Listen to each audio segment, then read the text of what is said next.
కృతజ్ఞతలు తెలుపుకుంటూ, పెద్ద భారమే ఇంతమంది నన్ను ఎన్నుకున్నందుకు నాకు కొంచెం బాగా అనిపిస్తుంది, కొంచెం భయంగా కూడా ఉంది.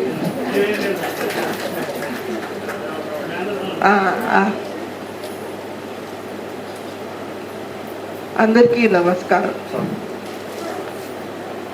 నాకు మాటలు రావు, చేతలు రావు. మనం మాట్లాడుకుందాం. అంటే స్త్రీ కార్మికులు, స్త్రీలు నిలబడితే సమాజమే మారిపోతుంది. స్త్రీలు నిలబడితే మారుతుంది. స్త్రీలో కార్మిక వర్గం కలిసి ఉండి నిలబడితే సమాజం మారుతుంది. అది నన్ను అడిగితే సమాజం దద్దరిల్లుతుంది. దాని నుంచి మంచే వస్తుంది కానీ చెడు అయితే రాదు. స్త్రీలు కలిసి పనిచేస్తే మమత ఉంటుంది, ప్రేమ ఉంటుంది, ఎన్నో రకాల మార్పులు జరుగుతాయి. స్త్రీలకే కాదు, పురుషులకే కాదు, అందరికీ. ఇప్పుడు నేను మనం అనాలా, మన కమిటీ చేయబోయే ఈ కన్వెన్షన్ ఏమవుతుందో అది మంచి ఉద్దేశంతో సమాజంలో మార్పు తీసుకురావడానికి మనందరం నిలబడ్డాం. ఇక్కడ ఎన్నో సెక్టర్ల నుంచి వచ్చిన పెద్ద లీడర్లు ఉన్నారు. అంటే పబ్లిక్ సెక్టర్ నుంచి, ప్రైవేట్ సెక్టర్ నుంచి, అన్ని వర్గాల నుంచి వచ్చిన వారు ఉన్నారు. కానీ ఆ అన్ని వర్గాల నుంచి వచ్చిన వారందరూ శ్రమికులే.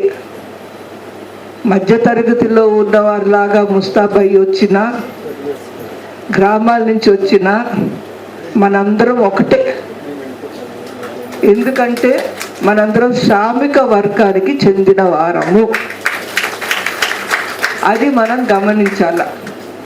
ఏదో పట్టు చీర కట్టుకొని విఎస్ఎన్ఎల్లో పనిచేస్తున్న వాళ్ళు, పోస్టల్ డిపార్ట్మెంట్లో పనిచేస్తున్న వాళ్ళు, ఆశా వర్కర్లు, అంగన్వాడీ వర్కర్లు, మిడ్ డే మీల్ వర్కర్లు అందరూ శ్రామికులేని అందరు ఇక్కడ నమ్మినాం. మనల్ని మిడిల్ క్లాస్ అని చెప్పి దూరం చేశారు శ్రామికులతో. కానీ మనం మిడిల్ క్లాస్ కాము, అందరము శ్రామికులమే అని మనం ఇక్కడ కూర్చున్నాం. ఓకే, అది ఆ డెఫినేషన్ క్లియర్గా ఉండాలి. We are all workers. ఆ వర్కర్స్ కలిసి మనం ఉన్నాము. అదొకటి. రెండొకటి, ఒక ప్రత్యేకత ఉంది స్త్రీల పాత్ర ఉంటే. పురుషులు కూడా పెద్ద పెద్ద నాయకులు ట్రేడ్ యూనియన్ మూవ్మెంట్ చేశారు. మన సమాజంలో సిఐటియులోనే చాలామంది ట్రేడ్ యూనియన్ లీడర్స్ మార్పులు తీసుకొచ్చారు సమాజంలో. దానికి మనకి కొంచెం తేడా ఉంది, అది గమనించాల. స్త్రీల పాత్ర ఉంటే ఎలాంటి మార్పు వస్తుంది, ఆ ట్రేడ్ యూనియన్ లక్షణాల్లో ఎలాంటి మార్పు వస్తుంది అన్నది మనం ఆలోచించాల.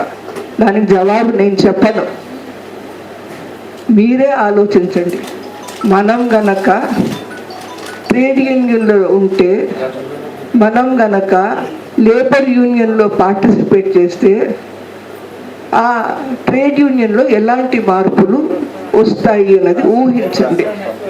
ఇప్పుడే చాలామంది ఉన్నారని విన్నాను, చాలా సంతోషము.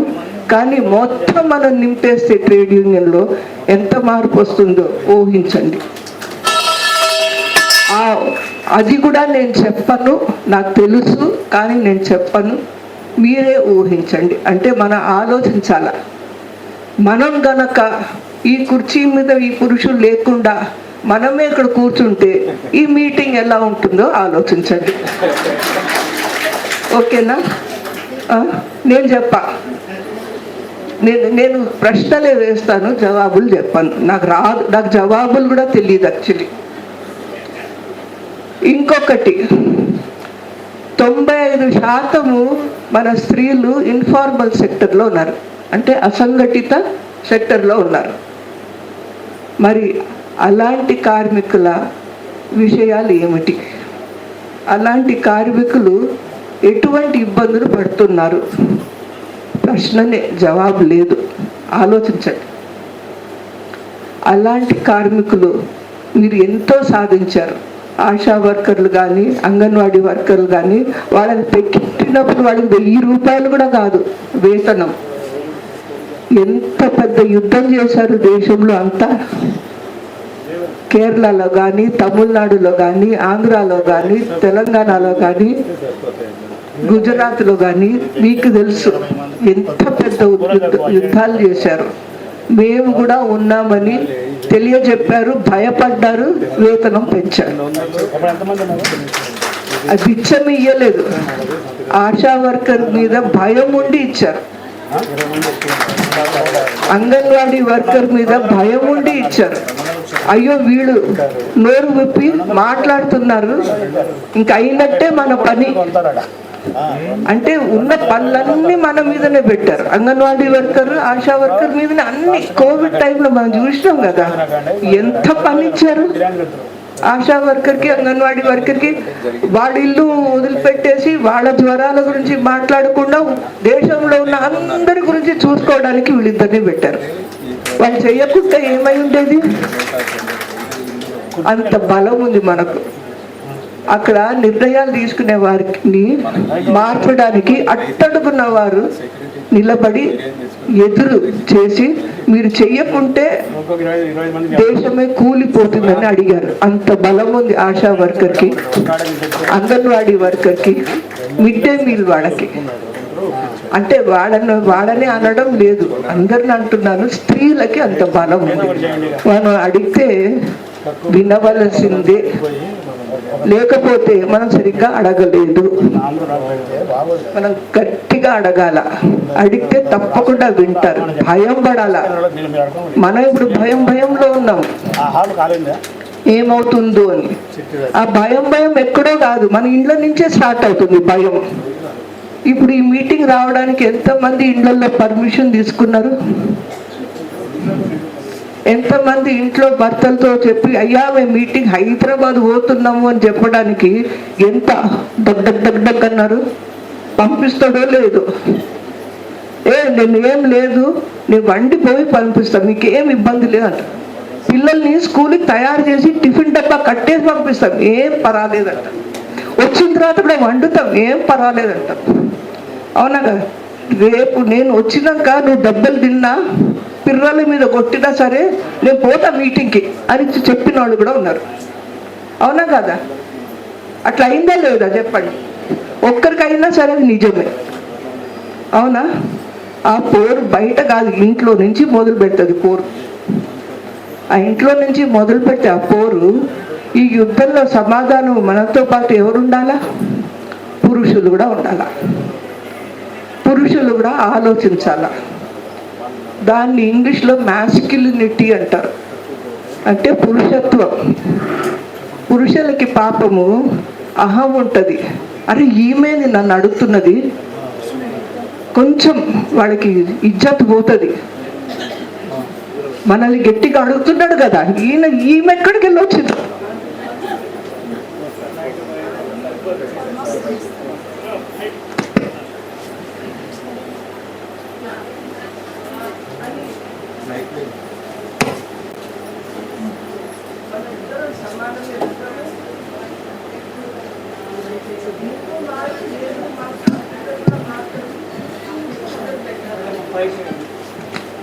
అని చెప్పి ఇంటి నుంచి మొదలు పెట్టాలి. మగవాళ్ళు యూనియన్లో చేసినప్పుడు ఇంటి నుంచి మొదలు పెట్టే అవసరమే లేదు. అవసరం ఉందా? 8ంటికి మీటింగ్ అంటే 6ంటికి పోతారు ఇంటి నుంచి బయటికి. మనకి 8ంటికి మీటింగ్ అంటే ముందు రోజు నుంచి మనం తయారు కావాలి. అది తేడా. ఆడవాళ్ళు మీటింగ్లో పబ్లిక్లో వెళ్ళాలి, ఎంతో కష్టపడి బయట వస్తారు. సార్లకు చెప్తున్నా నేను, వీళ్ళందరూ ఇక్కడ వచ్చిండ్రంటే ఎంత కష్టపడి వచ్చిండ్రు సార్. వాళ్ళకి తెలుసు. అంటే తెలియంది కానే కాదు, ఇక్కడ ఉన్న సిఐటి నాయకులు వచ్చినందుకు నాకు చాలా బాగా అనిపిస్తుంది. ఎందుకంటే వాళ్ళకి తెలుసు స్త్రీల బాధ. ఇలాంటి నాయకులు దేశం అంతటా ఉండాలి, అందరిళ్లల్లో ఉండాలి, అందరిళ్లలో సమానంగా చూసుకోవాలి. నువ్వు నాకు మర్యాద ఇయ్యి, నేను నీకు మర్యాద ఇస్తా. సమానం ఇంట్లో ఉండాలి. ముందు ఇంట గెలిచినాక రెండూ గెలవాలి. ఇది అయినాక అది కాదు, అది అవుతుంటేనే ఇది అవుతుంది. పబ్లిక్లో మనం గెలుస్తుంటే ఇంట్లో మర్యాద వస్తుంది. పబ్లిక్లో మనము అంగన్వాడీకి పోయినాం అనుకో, ఆశా వర్కర్ అయినాం అనుకో, మొదట్లో ఎట్లా ఉండే, ఇట్లా అబ్బాయి ఈమె చూడు బ్యాగ్ పెట్టుకొని పోతున్నది, అత్తమ్మలు అన్నారా లేదా, అన్నారా లేదా, చూడు మంచి చీర కట్టుకొని ఎట్లా పోతున్నదో చూడు. ఇప్పుడు ఆశా వర్కరు అంగన్వాడీ వర్కరు వేతనం తీసుకుంటే ఆమెనే అంటది, నువ్వు పో పర్వాలేదు నేను చూసుకుంటాలే అన్నదా లేదా. అంటే బయట గెలిస్తే లోపల కూడా గెలుస్తాం, రెండు ముఖ్యమే. కానీ లోపల ఇంకా ఎక్కువ యుద్ధం అనిపిస్తుంది నాకు. రెండు ముఖ్యమైన. ఇంట్లో సపోర్ట్ ఉంటే ఇంకా ఎంత చేయొచ్చు మనం కదా. లేట్ వస్తే జాగ్రత్త, ఏమన్నా అవుతుందేమో అంటారా లేదా. ఒంటరిగా తిరగొద్దు, నైట్ షిఫ్ట్ చెయ్యనే వద్దు. మనం కూడా అంటాం నైట్ షిఫ్ట్ చెయ్యొద్దని. నాకు అనిపిస్తుంది అదంతా మనల్ని కంట్రోల్ చేయడానికి చెప్తారు, ఇవన్నీ మనం చెయ్యకుండా ఉండడానికి చెప్తారు. అరే జాగ్రత్త లేకుంటే జాగ్రత్త చెయ్యి, కానీ పోవద్దని ఎట్లా అంటావు. నైట్ షిఫ్ట్ జాగ్రత్త లేదు, నువ్వు చెయ్యలేవు పిల్లలకి ఎట్లా అని అంటే, నువ్వు చూసుకో పిల్లల్ని, నేను పోతా నైట్ షిఫ్ట్ ఎందుకు అనలేము. కొంచెం మనము ఆలోచించాలా ఇలాంటి విషయాలు. ఇవన్నీ కార్మికులు చేస్తారని నాకు పూర్తి నమ్మకం ఉంది. ఇంత పెద్ద నాయకులు ఉన్నారు మీరు అందరూ, ఒక్కొక్క ఊరు నుంచి వచ్చిండ్రు. నన్ను లెక్చర్ కొట్టమంటే నాకు రాదు, కానీ ఇట్లా మాట్లాడతా ముచ్చట్లు అవుతుంది. ఏమో నాకు తెలియదు, కానీ నాకు ఒక 2 విషయాలు ఉన్నాయి, అది చెప్పి ముగుస్తా. స్త్రీల గురించి మనం అంటున్నాం, కానీ ఇప్పుడే ఒక పాట పాడింది ఆడపిల్లల గురించి. ఈ కార్మిక విషయంలో ఆడపిల్లల విషయం, ఎవరైతే బళ్ళకు వెళ్తారో వాళ్ళ సౌలతులు కూడా పెడితే బాగుంటుంది. చిన్న పిల్లలకి పెళ్ళిళ్ళు అవుతున్నాయి, వాళ్ళు ఎలాంటి కార్మికులు తయారవుతారు. వాళ్ళకి చదువు ఉంటే ఇంకా మంచి కార్మికులు అవుతారు కదా. వాళ్ళు కార్మికులే కావాలని కాదు, వాళ్ళు కూడా పెద్ద చదువులు చదవాలని ఉంది. కానీ కార్మికులు అయితే చదువు లేకుండా ఎటువంటి కార్మికులు అవుతారు ఆలోచించండి. ఆడపిల్లలకి అన్ని సవలతులు ఉండాలా చదవడానికని, అది కూడా ఇక్కడ డిమాండ్లో పెడితే మా లాంటి వాళ్ళు తృప్తి పడతారు. తర్వాత పిల్లల పెళ్ళిళ్ళు కావద్దు. మన ఇండ్లల్లో కూడా పిల్లల చేత పెళ్ళిళ్ళు మీరు చేయరని నాకు తెలుసు, అందరినీ చదివిపిస్తున్నారని తెలుసు. మనలాగానే అందరు కూడా అందరి ఆడపిల్లల్ని చదివించాలి. ఇప్పుడు లెక్కలు చూస్తే ఆడపిల్లలే మంచుకున్నారు మగపిల్లల కంటే చదువుల, మొత్తం అఫీషియల్ లెక్కల్లో వస్తున్నది. కానీ మంచిగా చదివిన ఆఖరికి పెళ్ళవుతుంది అదే దారి, అట్లా కాకూడదు. దీంట్లో రెండో విషయము, నాకు అనిపిస్తుంది కళ్యాణ లక్ష్మి అని ఒక ప్రోగ్రాం ఉంది, అది తీసేయాలా అని మనం కోరాలి. ఆ కళ్యాణి లక్ష్మి ప్రోగ్రాము పోయిన 5 సంవత్సరాలు 9,000 కోట్ల రూపాయలు ఖర్చు పెట్టిండ్రు. ఎందుకని? పిల్లలకి మీరు పెళ్లి చెయ్యండి అని చెప్పి కళ్యాణ లక్ష్మి 18 ఏళ్ళు వయసు దాటితే నీకు 1,00,000 రూపాయలు ఇస్తా. ఇది పిల్లల గురించి కాదు, తల్లిదండ్రుల గురించి కాదు, పిల్లల్ని చదువు నుంచి దూరం చేసే కార్యక్రమం ఇది. ఆ 9,000 కోట్ల రూపాయలు పిల్లల చదువు మీద పెట్టుంటే ఎంత బాగుంటుంది. ఎన్ని కాలేజీలు పెట్టచ్చు, ఎన్ని హాస్టల్స్ పెట్టచ్చు, ఎన్ని స్కాలర్షిప్లు ఇవ్వచ్చు, ఎన్ని చదువులు పెట్టచ్చు. ఒక్కసారి మీరు చూడండి ఆ కళ్యాణ లక్ష్మి ప్రోగ్రాం, దాంట్లో ఉన్న రాజకీయాలు, దానివల్ల స్త్రీల పైన ఎంత భారం పడిందో. ఈ రెండు విషయాలు అంటే ఆడపిల్లల చదువు మాకు ఆడపిల్లలందరూ గొంతెత్తి అడుగుతున్నారు గ్రామాల్లోనూ కళ్యాణ లక్ష్మి వద్దు విద్య ముద్దు అని. మనం కూడా అది పెట్టుకుంటే బాగుంటుంది. ఇంతకంటే నేను ఏం చెప్తా చెప్పండి. చాలా చాలా థ్యాంక్స్. మీ దగ్గర నుంచి ఎన్నో నేర్చుకోవాలి. ఆ నేర్చుకోవడానికి అవకాశం ఉంటుందని నేను దీంట్లో ఎస్ అన్నా. ఏదో నేను మీకు చెప్పేది ఏం లేదు. మీ దగ్గర నుంచి ఎన్ని నేర్చుకోవాలో అన్ని నేర్చుకోవడానికి నేను తయారున్నా. మీ కథలు 10 మందికి చెప్పడానికి ఈ పెద్ద భారం ఏమైతుందో తీసుకున్నాను. ఎన్ని కథలు వింటే అంత మంచిగా ప్రచారం అవుతుంది. ప్రతి ఒక్కరి కథ చెప్పుకొని మద్దతు తీసుకోండి. In solidarity. Thank you.